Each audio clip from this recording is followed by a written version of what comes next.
Hi everybody, Justin White here, and you're about to listen to episode 7 of Power Forward.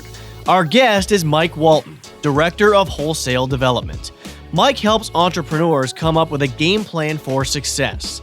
In this episode, he opens up his playbook that's filled with great advice, whether you've been in business for a week or decades.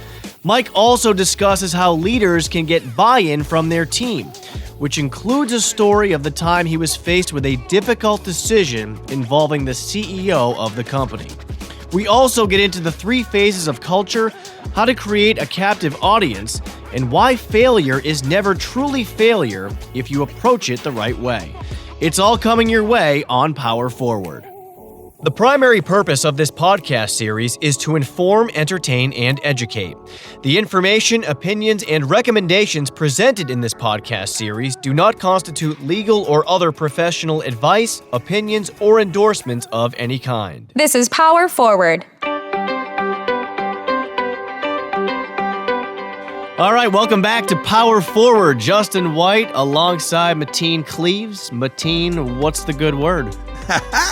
Living a dream, Justin. Please don't wake me up. I like the way you sold it there. You really got it, you nailed it. Oh, yeah. All right. Mateen, you know when you have a conversation with somebody and you walk away and you say to yourself, man, that was deep. Yeah.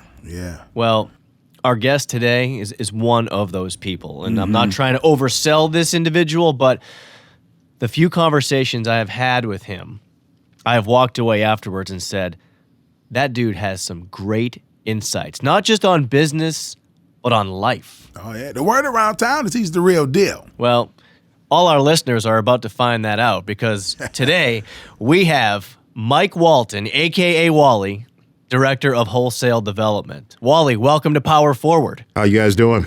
Really good. We're doing great. How was that introduction? Was that all right for you? I mean, you sold it a little bit too much, just a tad, I mean, world's greatest might have worked too. I don't know, nothing crazy. No, but for real, like the first time that you and I had an extended conversation, I said to myself, we got to get this guy on the podcast because he has so much great insight. And I guess just to start off, to jump right in your role now as Director of Wholesale Development, you are helping entrepreneurs start small businesses. What is that like? Honestly, you're a consultant, you're an advisor, sometimes you're a counselor, all into the same role. But it's really rewarding because you get the opportunity to look at someone's vision and kind of where they want to see themselves and assess their goals and then give them a game plan as to how they can accomplish those goals. So sitting in the midst of that, it's almost like, I got to believe it's like when you watch a great basketball player and you've coached them and then you see them blossom, and then you look up and they're in the NBA. It's got to feel like that if I was your high school coach kind of thing. And that's kind of the moment we see with these people launching their businesses, stepping into something brand new, being able to see that the thing that I thought I could do, I actually am doing. And so that's super rewarding. So did you ever have like one of those I told you so moments? Because some people have pushback and they don't see the vision. They don't really know where you're taking them. So has there been a moment where you just, it worked out, and you sit back and say, I told you so. Just trust me. I got you. Yeah. I mean, and honestly, you'd be surprised how often that happens because there are people, first off, there are people who start businesses for the wrong reasons. Sometimes people start businesses just because they want to make the money. And I'm a firm believer in that money can't lead, money has to follow. So you have to work first from your vision and build out from there. And a lot of times when people sit and they map it out and say, I don't know if I can do this, and I have a couple conversations with them just saying, hey, well, what is it that you want to do? Let's start there. What is it that you've been doing? Let's look at that. Now you realize 80% of what you need to launch this new business, you've already been practicing. So if you could take that same tenacity you've used working for someone else and apply it to your own goals and your own vision, imagine how much more you're going to be able to do. There's an exponential increase in output when your passion and your purpose are aligned together and you could tap that into one place. How much does that tie into your initial advice to these small business owners or entrepreneurs when they're laying the foundation, if you will, for their business? Because I would assume that much like a house, when it comes to building a business, you got to have a strong foundation. Correct. I think everything starts with vision. You hear me say that a lot. And you'll be surprised how many people step up to it, just want the steps to build it versus actually having a plan. And a lot of what you're going to do as an owner is going to be governed by where you want to see your company go. What's the value proposition you want to offer to your clients? What is the name you want to be known by? Not just the name of your company, but the name on the street when people talk about you. You have to think those things through, because those things are actually going to guide what technology you spend money on, what type of advertising you're going to do, what type of logo you're going to have, what type of uniforms are your team members are going to wear. All of that stuff is governed by you first starting with, what do I want people to see? And I can't do until I see. That's good. I told you. Yeah, that's good stuff there. And I heard you mention a little something about money. You know, the money. Don't let the money lead; it has to follow. Thank you. Don't let the money lead; it has to follow. So, what is your advice to that person that's all in it for just the money? Well, honestly, it boils down to this: if you want to make 100,000 and your goal is 100,000, guess what you're going to hit? 100,000. Yeah. If your goal is to be the best at whatever it is that you do. I want to be the best plumber out there. I want to be the plumber that responds better than anyone else. I want to be the plumber that when I go into a house and I assess a situation, I'm not only timely, I come in at cost, and I make sure everything I tell them I'm going to do, that's exactly what happens. Guess what happens? You blow through 100,000. Right. Because now you've created essentially a carrot that you worked in toward that's much, much bigger than money. Money has always followed great ideas and great systems. Money has never followed someone looking for that. Because when you put limits on what it is that you want, you're also putting limits on what it is that you can get. So it's about potential, right? Not putting limits on your potential as an individual. Hands down. You have to understand that you can go as far as you see. And whenever you cap your sight, you're capping the distance that you can travel. GPS tapped into a whole new world. When I have the ability to now see that there's a possibility for me to get from Michigan to Texas, because when I look out my window, all I see is my block. But now when I look at a GPS and I see the potential of me leaving Michigan and going to Texas, Texas just became possible. And once I realized the possibility of one thing, where else can I travel from there? So I'm never fixed on one finite thing. I'm always fixed on what's my moving target. Wow. What does it take to get to that point, though? Because I think all of us have a certain goal in mind or a certain idea of what we'd like to accomplish. But what do you think it takes to kind of see beyond that and really stretch the limits of what you're capable of? Really, it's you have to immerse yourself in people who've done different things, right? And who have stretched themselves. When the first person ran a 4-minute mile, that's when a 4-minute mile became possible. Someone had to see it, right? Right. Someone had to do it. So if you surround yourself by people who have done things, who are pioneers or who have stretched the limits on what it is, that automatically puts you in a place where you're thinking differently and you're assessing situations differently. And I know for me, growing up in Detroit, I had a great mother. Phenomenal mom, right? Phenomenal mom. She kicked my tail every day, every chance she got. She made sure I became friends with the big red comb. That was her. That was the executioner in the house. But one of the things I love my mother for was her. She didn't even know to what extent she was doing it. Her ability to surround me with people that caused me to see. At an early age, I got exposed to leadership in Dean Witter, a major company, leadership in Ford Motor Company, people who are senior managers and vice presidents and executive vice presidents, and I could see something well beyond my block, which for me, I never thought I would be living in my mom's house or in Detroit on that same street. It was never an option because she had shown me so much more. And the moment someone does it, the moment you surround yourself with people like that, it stretches your capacity. And we never knew that your capacity was always determined by what it is that you saw. Yeah. I mean, that's happy. And kudos to Mom, for giving you that vision. So where does self-confidence, where does that, with that whole realm, where does that fit in? I mean, it's the lifeblood, man. One of the things I do know is that self-confidence comes from two different places. One is going to be the external version of it, where you have those people around you that will keep you in place, hold you accountable, and let you know that I believe in what you're doing so that you have enough confidence to try it. But then there's also the fact that you have to keep a tally and know what you've done. A lot of us often, when we're faced with trials in life, we forget how far we've actually come. So there's goal posting that has to happen in your life that you can pull on and say, if I got through this, then I can make it through that. And with that goal posting, that internal goal posting is where you get confidence to show that this is nothing compared to what I grew up in, right? If you made it from your friends unfortunately getting caught up in gangs, or your friends unfortunately being caught up with police, or your friends unfortunately being their lives taken from them at an early age, you look at a business situation a little bit differently. Right. If I got through that, I know that I can make it through this. If that last challenge I didn't think I would get past, I got past, at what point do I start listening to myself to show that whatever I put my mind to and whatever I put my effort behind and whatever grind I attach myself to, it's going to work because I'm there. And I love that. And I think, once again, kudos to Mom. And because I take my son around a lot of different people, whether it's successful athletes, entertainers, or whatever it is. And what I'm doing, not to show out for my son or not to spoil my son, I want my son to know his worth, his self-worth, and to know that, hey, it's expected of me to go to college and graduate. It's expected of me to do something special in my life, not just to be an average Joe. And no disrespect to someone that want to be average, but I want my son, I want him to start thinking right now at 9 years old that you are here to do something special while you're on this earth. That's right. Hands down. I mean, that's what any good father is going to do. That's what any good parent is going to do, right? And, really, I think of competition a little bit differently. I am very competitive.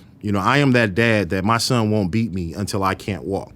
Like, I don't care if I got to trip him. I don't care if I got to push him. Me too. Look, we've talked about this, Mateen. Like, there's no way I'm letting my son beat me at basketball, even though, truthfully, hopefully he doesn't listen to this. He's getting to the point where he might be able to, but I just body him up, and I'm going to make sure I win, right? Exactly. But with competition, as I've matured, I originally looked at competition that I wanted to be simply better than everyone. How I matured in my view toward competition is I simply want to be better than what I was yesterday. And everyone else sets themselves up as a barometer for me to see what's possible. Because at some point, if I beat all of you sitting at this table, what's left? I become complacent. I plateau. Well, I'm more competitive with myself about not plateauing than I am about beating you. Because now, if I was number one in the company yesterday, well, how do I become number one by a wider margin? If I did, X number of widgets yesterday, how do I do X number plus 10 today? And so from that instance, that's why taking your kid around people like that and showing them this is what's possible only says you don't stop moving until you know that you've accomplished what you want to accomplish. And then once you accomplish that, set a new goal because there's something bigger. You talked about your mom and the impact that she had on you and exposing you to some of the people and the experiences that she did earlier in your life. You also talked about growing up in the city of Detroit and seeing what became of some friends of yours or acquaintances. What impact did that have on you and some of those experiences growing up, and what kind of direction did that help you take as you got older? Well, it gives you grit, right? And one of the things that's necessary for you to accomplish anything is you got to have some intestinal fortitude, right? And getting through hard situations and getting through struggles, it really only builds character if you allow it, right? And that's perspective. And so within that perspective, yes, some things were hard, but from those hardships, you can draw very strong character traits, right? And so with my mom struggling to make ends meet, my mother never made an excuse that ends needed to be met. Wow. She just did whatever it took to make sure those two things came together. So if that meant I had to wear my coat in the house because we couldn't turn the heat up, well, you have a coat and you have a blanket. Right. You're still going to be warm. Warmth is what you need. Let's figure out the route that you need to take to get there. And so from that, I started applying that to business as well.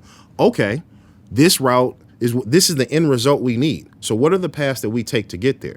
And those paths are going to actually involve sometimes me giving up time, sometimes me giving up sleep, sometimes me being uncomfortable. Because if warmth is what I need, then I might have to walk around like an Eskimo inside of my house, but I still need to be warm, right? Right. You figure it out. And that's really what I got from it is you figure this thing out. You just don't give up.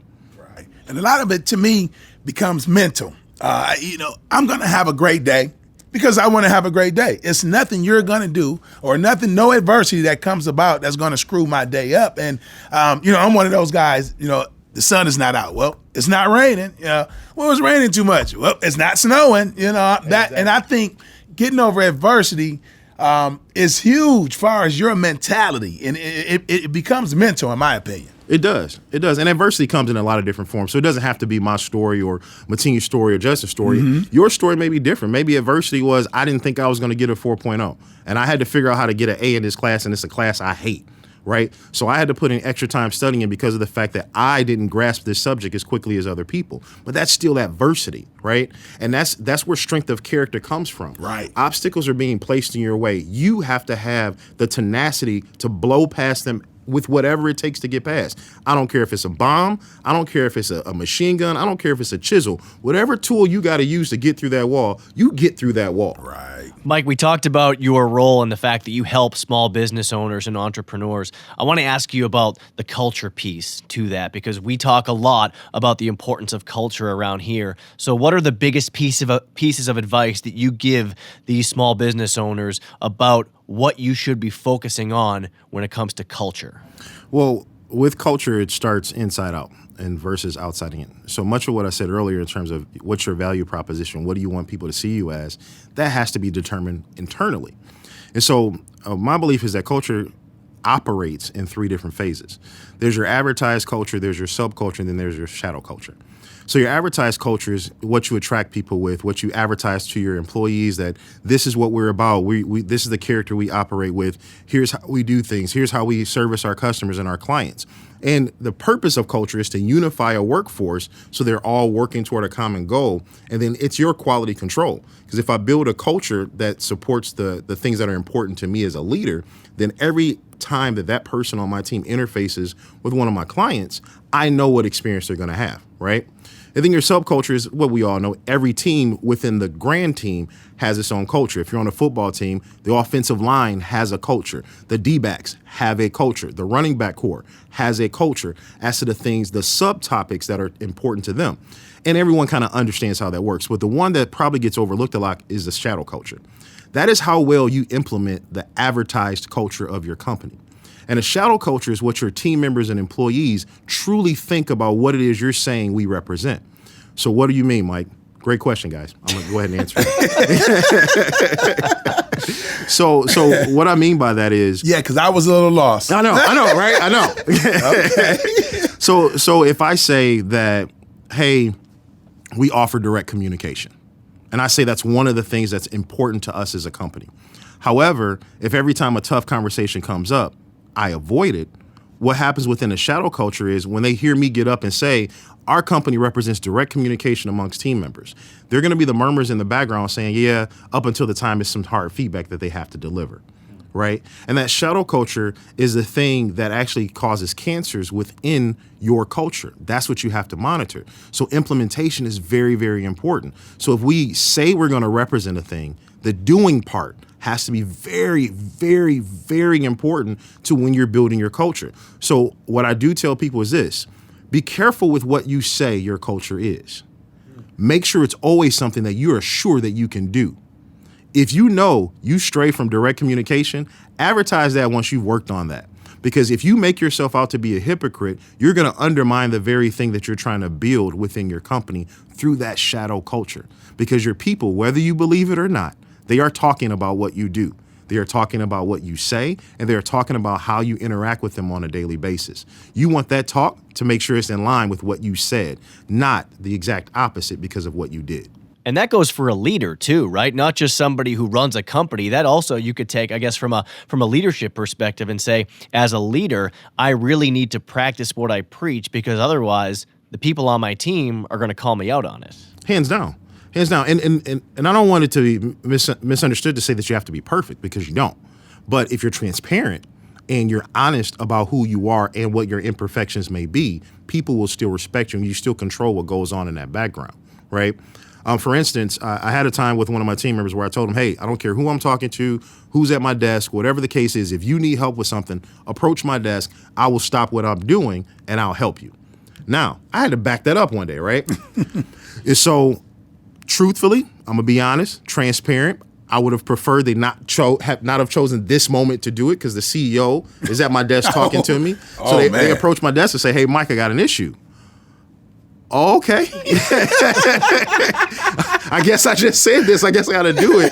And I'm sitting with the CEO at my desk, and I'm like, oh, all right, I'm about to. This guy signs my check. I'm gonna go ahead and say, hey, hold on with what you're saying to me right now, because I need to address this over here. And I had to do it though, because I promised them that that's what I was going to do.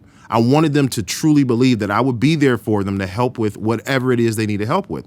So the team member comes up, and I say to our CEO, and I say, hey, give me 1 second. Let me address this. And then I go over and I say, hey, what's going on? And then it ended up being something that I could probably dive into a little bit later. But what I did was I addressed them in the moment. I assessed the situation. I said, here's what we're going to do. We're going to have a 15-minute meeting, you and I. Let's do this. As soon as I'm done over here, I'm going to come grab you. Then we'll go off the floor and we'll take care of it. Now, it was very uncomfortable for me, first and foremost. I bet. Very uncomfortable.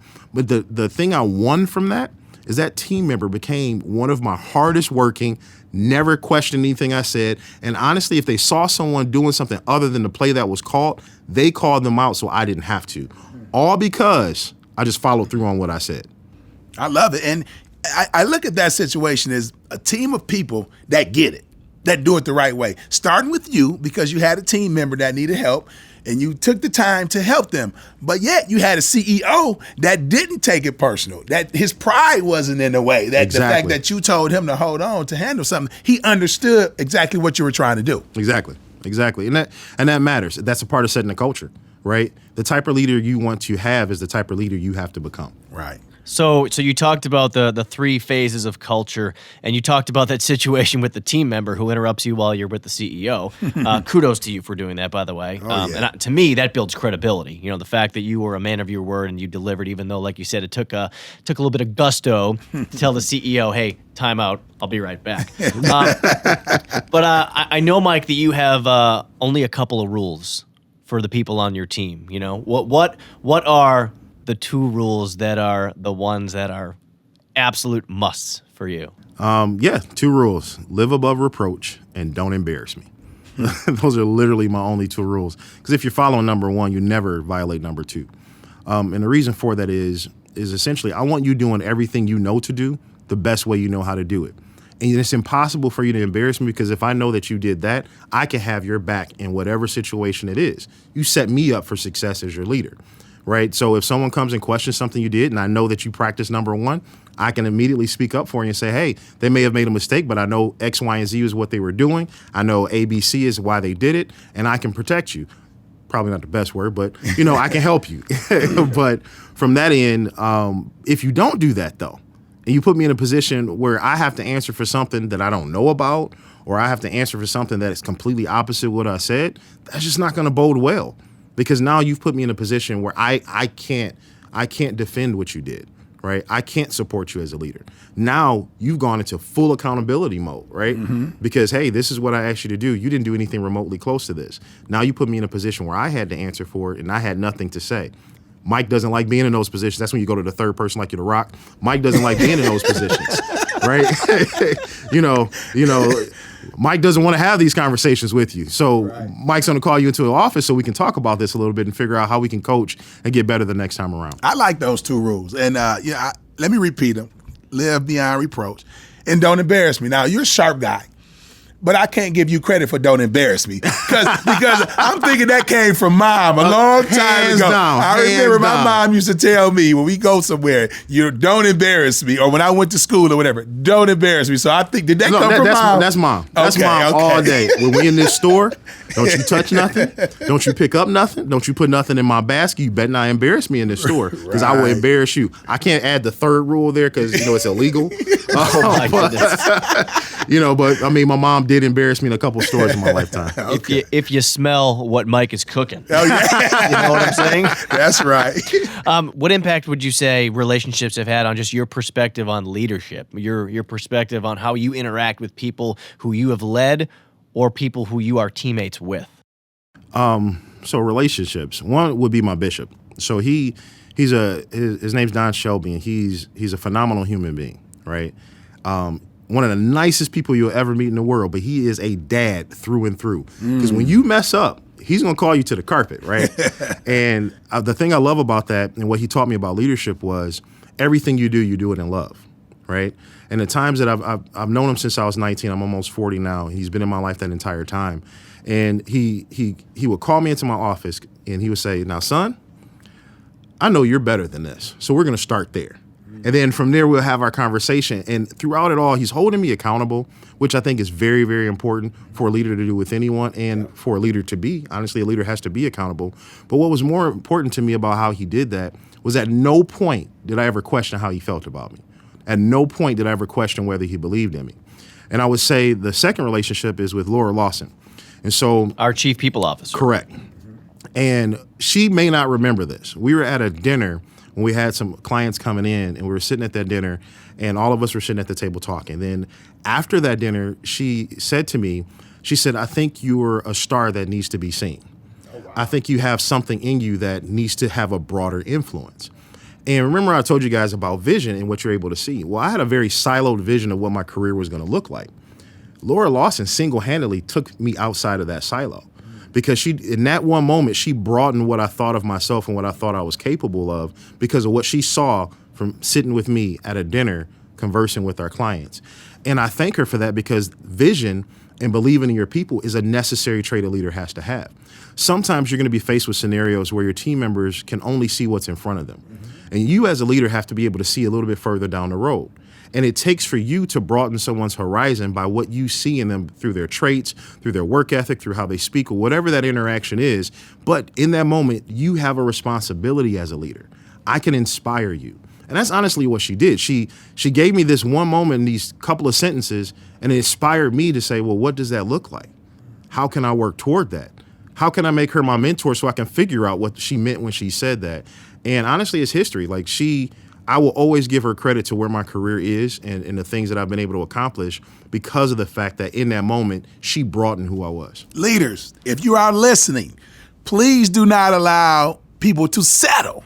Don't let them settle. It's so many things inside of people that you can pull out. If you see it there, just like that story from Laura Lawson, because she saw it. I mean, it's this thing called it.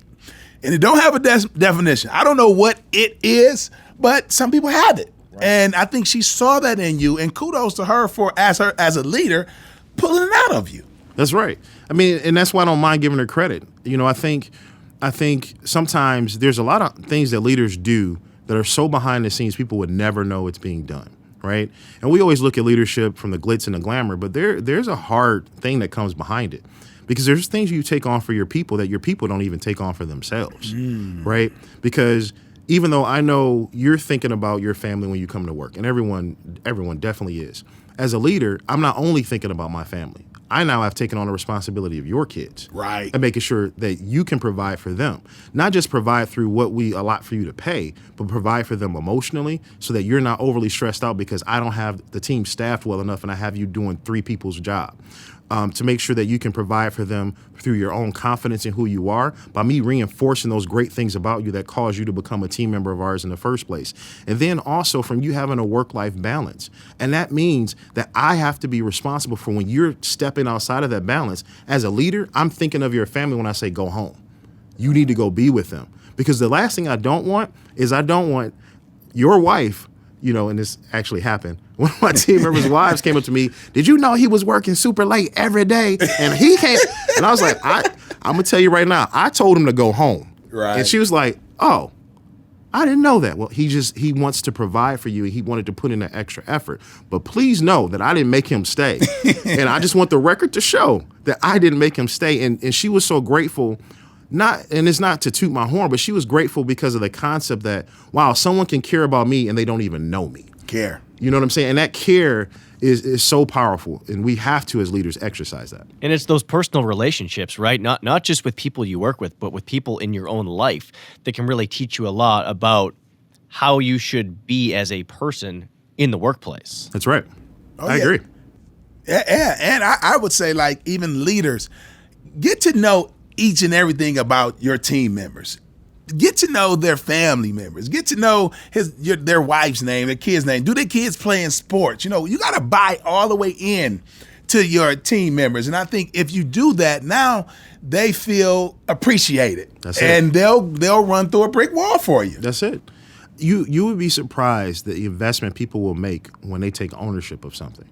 But in order for someone to take ownership, you have to give them stakes that they can buy into. If I don't ever do an initial public offering, there's nothing for people to buy.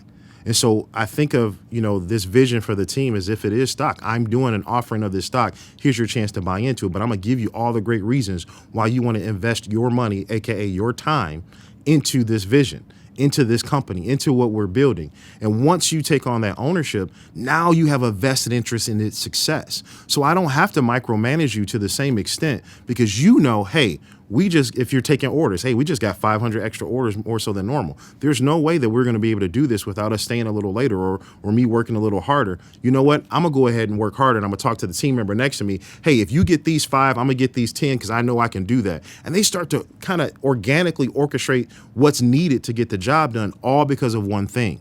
They bought in. But they don't buy in unless you give them something to buy into. Listen, I'm sitting over here shaking my head. I wish our listeners could see my reaction. Mike, tell your kids they got to share you, man. They gonna have to, I want in, man. Tell your kids they gonna have to share you, man. And you are speaking that talk, man. Keep that. I love it, man.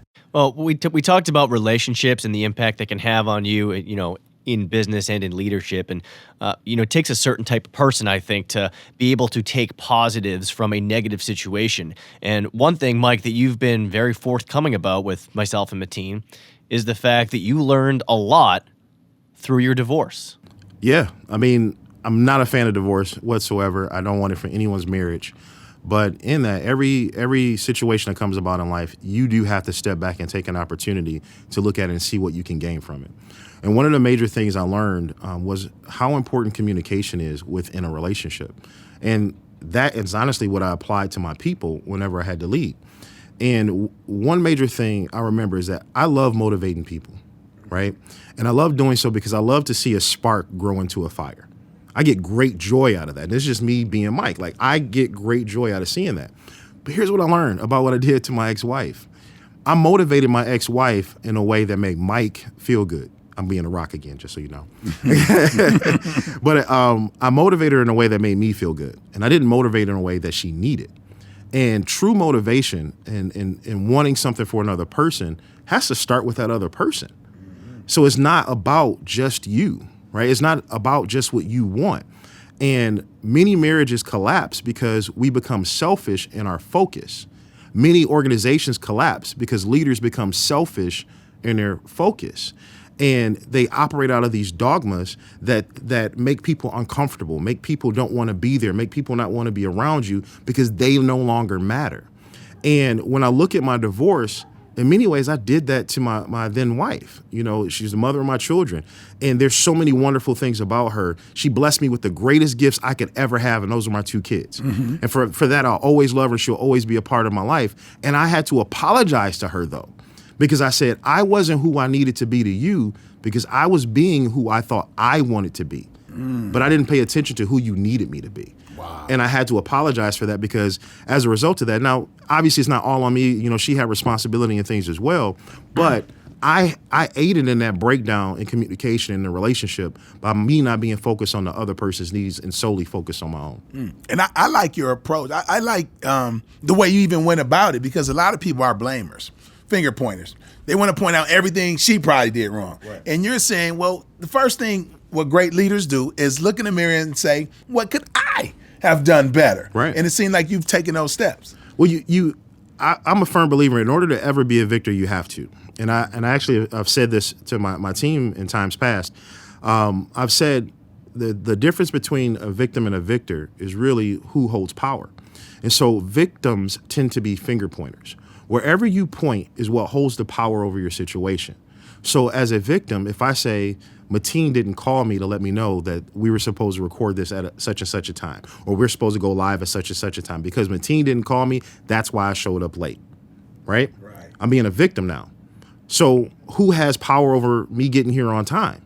Is it Mike or is it Mateen? It's you. Well, in reality, in that situation, it's Mateen. Because I said, you didn't call me. Right. I said, you didn't let me know what time. Right. So the person who has all the power to make sure I am where I need to be is Mateen. Right. But what victors do is they say, I didn't call Mateen to find out what time it was. I didn't look at my calendar to make sure that I would be there on time. Now, in that scenario, I hold the power over my success in this moment. And I think the reason why people in relationships and in business leave failed relationship to failed relationship or failed business to failed business because it's always on someone else. The reason why you can't succeed is you don't have the power to succeed because you've given that power to someone else. I can't operate in something I don't have the authority to operate in. So I have to take my authority back by taking my power back. And so my authority to make a decision about my success lies within me being accountable for my own actions. And that's where I can have a blissful relationship because I had to take accountability for what I did wrong in the last one. Yeah. I can have a very successful business or career because I have to take responsibility for those things that didn't go right before. It wasn't anyone else's fault. It wasn't someone else doing something to me or not giving me the opportunity. Did I do everything I could with the opportunities I did have? And I can build on those regardless of whether you're starting in an equitable position or an inequitable position. You have a form of opportunity. Your choice is your greatest weapon. You can choose to take advantage of it or you can choose to give it to somebody else. It's all on you. Yeah. It's all on you. And if you leave it up to someone else, you're always going to be a step behind. Hands down. For sure. With the people that you've been around, the successful people and the successful teams for that matter, are these the common denominators? You know, what are the things that you point to with the people that you've been around and you say, that's what made that person or that's what made that team successful? For sure. This is one. Another being failure is fluid and it's not final, right? People who view failure as fluid. Okay, this didn't work out the way I planned, so let me assess the situation and start a new plan. Let me figure out what good things I could take from that scenario, add them to these new things that I've learned, and then correct some of the mistakes I made before. When you view failure as final, you can never get up from that place, and failure only becomes final when you quit. Right? As long as you're pushing forward, failure is never truly failure. It doesn't have to exist in your life. Right? Because even if it ends up in you going in a different direction, you're still taking what you learned and applying it to a new situation. So it's still not failure. You only fail if you quit. So the successful people I've seen, they never quit. Yes. They never quit. Like literally, you guys have had great careers. You guys have been successful inside our company, outside of our company. You've had phenomenal lives. The common trait that you guys share is that you don't quit. The common trait that you guys share is everything that hasn't gone your way, and I've watched it in both of you, everything that hasn't gone your way, you sit back and you say, okay, I messed that up. How can I do this? What can I get from that? You know what? I that's the wrong phrase for me to use when I open up. Let me think of a different phrase when I can't open up. Or you playing basketball, Mateen. Hey, all right, we won the national championship. And that's really hard for me to say because I'm a Michigan guy. But, You're good. we won the championship. Great. So I go to the NBA. So what happens in the NBA when I don't get the PT that I want, right? So how do I go into practice and I hit practice harder to make sure I get 3 more minutes next time? Right. How many other shots can I make or passes can I give to make sure I get that extra playing time? Justin, you were an announcer, right? I'm sure there are moments that you had to do multiple takes. And you said, okay, how many things can I get done? How many stories can I do? If I show that I can be a one-take person or do it in less takes, that makes me more marketable because I save the company money because contrary to popular belief, it costs money to retape stuff. Oh, yeah. Right? It does. Right? So when you're doing that and you're looking at those quote unquote failures as something fluid, you always give yourself the next chance. Right. And that's it.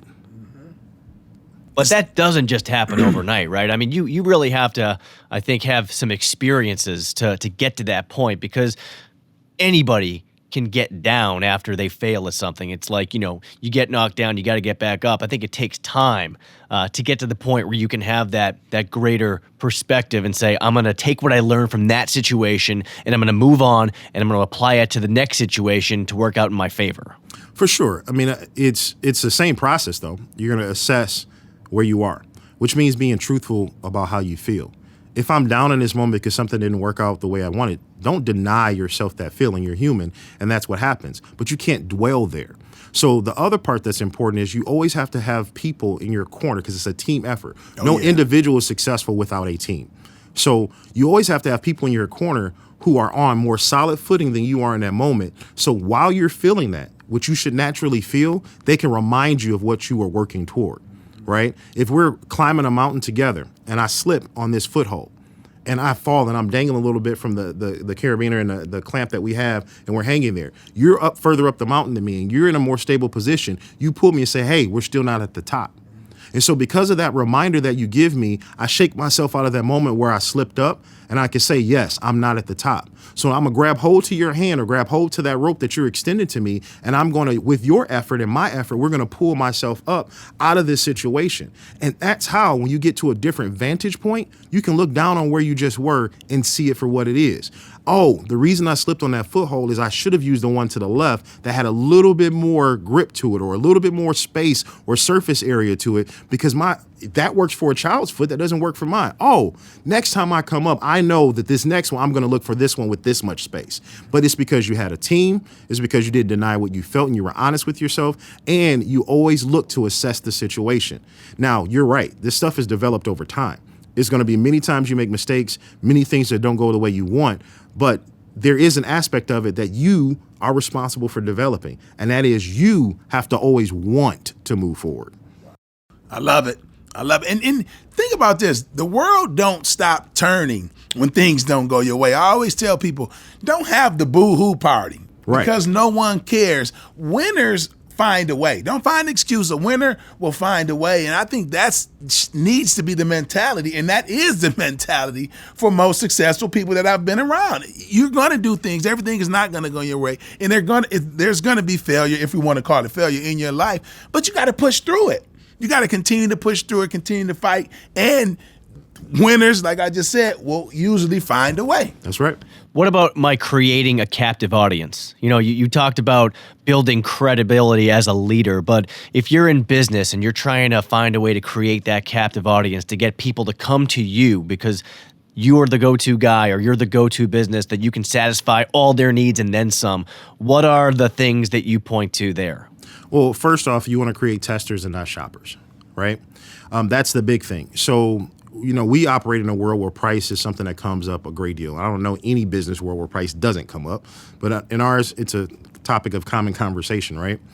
And what happens is if I advertise myself as being the cheapest, I am creating a shopper to go prove my point. So I am taking my audience and I'm spreading them outside of me. Because in order to prove that I'm the cheapest, they have to go to someone else to find out that I'm cheaper than them. Does that make sense? Mm-hmm. Yes. If I want my audience to be captive, I have to challenge them with things that they only can test me with. So if I advertise myself and say, my communication is going to be the best communication you've ever experienced. If I say that I'm always going to return your calls within 1 hour.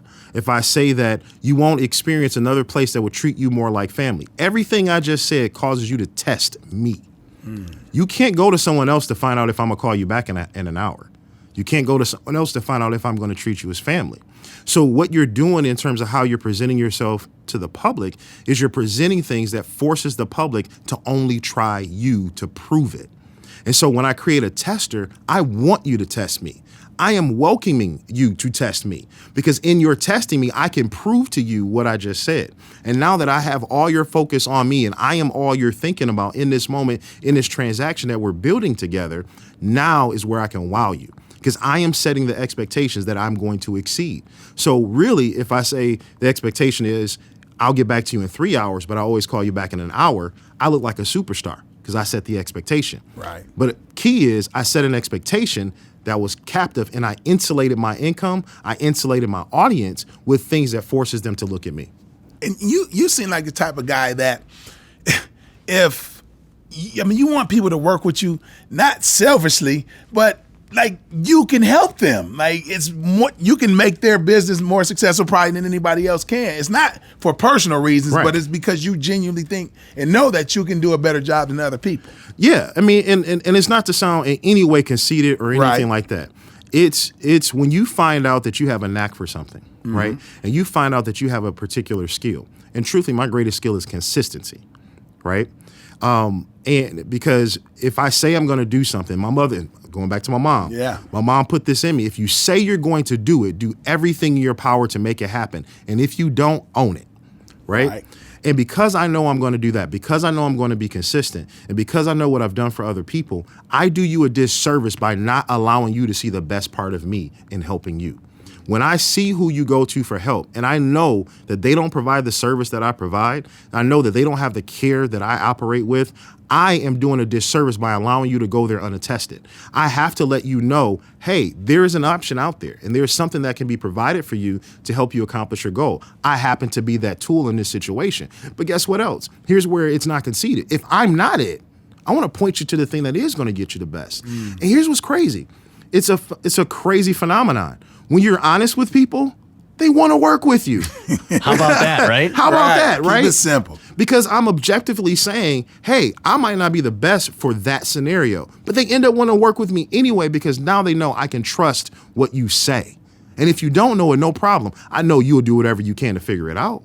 And that's why when we have these moments where people go out and they become entrepreneurs and they don't touch base with us, I do feel bad. I don't feel bad because you're not feeding my ego by working with me. I feel bad because I hate to watch someone step into a pothole that I could have helped them to avoid. I hate to watch somebody step on a landmine. I could have told them that's where it was. And so the reason why I want to make sure that we're out there, and I have a team of people who are even better than I am. I have 2 other partners that I work with, and they're phenomenal consultants. They're phenomenal human beings. They do an excellent job in terms of helping people. And I know if it's something I don't know, they have my back and they know it. When I don't see people use us as a team, when I don't see them do that, I worry about what the trajectory of their business. And I want to say, how did we fail? How did we fail in letting you know that we were there and we could have helped you out? I want to ask you about drive, specifically what drives you, because you have so much great insight and so much perspective on business, on relationships, on life in general. But for you, what's the motivation? What's the drive that gets you up every day and says, I want to go to work and I want to make an impact today? I mean, it may sound cliche, but it's really my kids. I know it may sound cliche, but I've said this to my children time and time again. I live my life to reach heights only to show you the ones that you're going to reach that are beyond those. And because when my children were born, it happened with both my kids. God showed me something phenomenal about my kids and their potential. When my son was born and I held him in his arms, he smiled. And infants, those of us who are parents, they don't normally smile when they're born. The doctor was surprised that my son smiled at me. And I looked at this kid and he recognized my voice and he smiled at me. And in that moment, God shared with me how wonderful of a human being he was going to be, how smart he was going to be, how great of a person he was going to be, how compassionate he was going to be. And so I said, my responsibility as a father is to never let what he sees limit what he becomes. So I have to continue to strive to be things for the sole purpose of showing him how much greater he can be. And then that same moment happened with my daughter. I said, I got to double down now, because she has a bigger than life personality. She's going to be someone that is so magnetic, people are going to be drawn to her. So my job is to make sure in that draw, they're influenced well. So I have to live a life in front of her that shows her how great of an influence she's going to be on people. So when I get moments where I don't feel like getting up out of the bed, or I don't feel like pushing with that extra few minutes of work or doing that extra thing, I remind myself it's not about me. It's about them. Because if they see me slacking off, or they see me giving up, or they see me sitting and becoming complacent, then I'm going to do a disservice to what God showed me about them. And I will never be the person that will ever get in the way of God's plan. The God's plan for my children was for them to be great and impact the world. So I have a job and a responsibility to make sure that happens. I love it, man. That's good stuff, man. And I mean, kudos to Super Dad. And I look at myself too. When I was making a transition into the mortgage industry, I stopped playing and I was stopped doing radio and TV. So it was a transition when I was kind of stagnant and I was sitting at home and my son would see me sitting around, and I always talked about hard work, but he wasn't seeing that. Right. He wasn't old enough to see me play basketball. And so when I started working here, to leave the house at 5 in the morning, 5:30 in the morning, and come back at home at 7 at night. He see me in a shirt and tie. The tie is unloose, because I'm tired because I've been working all day. But to show him meant more than me, because I would always tell him, you got to work hard, you got to work hard. But for him to see me actually going to, not playing basketball, but going to a job, right, and working all those hours and coming home at night, kind of beat, made me feel great as a dad, because I was showing him more than just telling him. And that's important. I mean, we have so many influence from so many different mediums now. And our kids, they get so many different things from so many different places. It is our job as parents to make sure that what they're getting and what they're seeing is something that's productive. But we have to be that productivity. That's our responsibility. Have you had one of those moments with both or either of your kids where you've looked at them or they've done something and you say to yourself, man, they're getting it. They are getting it. I am doing something right here. Yeah, I've had several. I'm so grateful for it. And both my kids, actually, with my son, I had a scenario where. So there's one time I remember my son was at this day camp, and for the summer, actually this summer, and this kid gets upset when they're playing basketball, and he throws the basketball at my son's face. My immediate response is, "Did you hit him?" Right. How I grew up, that's an assault. I'm defending myself. Yeah. My son turns to me and he says, "Dad, it didn't hurt." I was like, "I don't care if it hurt. You don't let people hit." "No, but Dad, it didn't hurt. Why would I escalate a situation to now where not only I can't take advantage of this camp, but he wouldn't be able to take advantage of the camp because he would have gotten kicked out too. Now, how old is he? He's 12. Oh, my God. So wow. in that moment, I'm like, I was just the kid and you were just the dad. Right. And it blew my mind because I'm sitting there, I'm like, you're listening. Because I'm having my moment as a dad, like, man, people aren't going to hit my kid, right? But I'm sitting there and my kid takes this mature approach to it by thinking of the greater good. And he took it in that moment. And my daughter did something similar. There was this, I'm teasing her because there was this boy my son told me that she was playing with, and she held his hand walking him around the playground. I'm like, hold up, we don't like boys. This is what we doing. Yeah. Right. And she turns to me and she said, Daddy, you told me to first show myself a friend if I want to make people know that they can have friends. And I had to pause and I'm like, that doesn't apply to boys, right? But it was beautiful because she literally, in her little mind, she's 7, in her mind, she sat there and she said, here's a kid that came here that didn't know anyone. My dad said, show people that they can make friends by being friendly. So she takes him around the playground and plays with him to make sure he feels like he's a part. And it just showed how big her heart was. And those moments, man, they're invaluable because it's a check-in to know that what you've been depositing, it has a return. And those are mine. Those were wonderful. That's got to be amazing. When your kids get to the point where they can teach you as much as you hope to teach them, right? Hands down. I mean, and if you pay attention, one of the things you'll understand as a parent, and by no means am I a perfect parent. I don't want anyone listening to this to think that I believe or anyone believes I'm a perfect parent. But the reality is this, and I can leave you with this on this subject, is that you have to remember who made you a father or a mother in the first place. It was your children. And why not pay attention to the people who made you or gave you the position to ensure that you're doing everything that's necessary for them to be successful? So if you listen to your kids, they will tell you what they need in discipline, they will tell you what they need in love, and they will tell you what they need in guidance. But you have to listen to the people who made you what you are. I'm going to go home tonight because I have a 4-year-old and a 3-year-old. I'm going to go home tonight with that perspective. I really am. I'm going to do my best because, with toddlers, but the young ones, it can get a little bit frustrating at times. But you know what, Mike? Thanks to what you just said, I'm going to go home tonight with a completely different perspective. I'm going to think of it that way. So thank you. No problem. And Thank you guys. I even do you one better. I'm going home with that same perspective, but I'm bringing Mike home with me. So, babe, Mike is coming to dinner tonight. You may have a few people to contend with there. Great stuff. This has been a great conversation. So enlightening, deep, right? Like I said off the top of the show, he's got some deep stuff. Oh, he gets you got to hit the circuit as a motivational speaker, Wally. I mean, we'll great see. stuff. We have not a lot of time because we're doing working big things here at our companies. That's we're right. working. Well, regardless, we appreciate you taking the time and thank you for sharing your story. To make sure you never miss an episode of Power Forward, subscribe wherever you get your podcasts. And look for another new episode coming your way in 2 weeks, featuring more inspirational stories of success. I'm Justin White. We'll see you next time on Power Forward.